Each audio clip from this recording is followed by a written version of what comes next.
ए गुरु ये.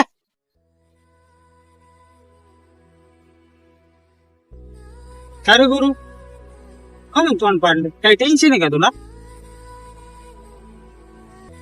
तुला सांगतो गोट्या, एवढी आर्थिक मंदी चालू आहे ना माझी, एवढी विष खायला पैसे नाही, विष खायला. एवढंच ना? अरे तू माझ्या सांगितलं चल. अरे नाही तुला वर्षभरात BMW गाड्या बांगला नाही दिसला तिथून पुढे चल. एवढं सोपं आहे गुट्या. अरे लय सोपं आहे गाड्या ती, नाही सोपं आहे. काय करावं लागतं? हे बघ, हे असं घ्यायचं, त्याच्यामध्ये बोट टाकायचं आणि म्हणायचं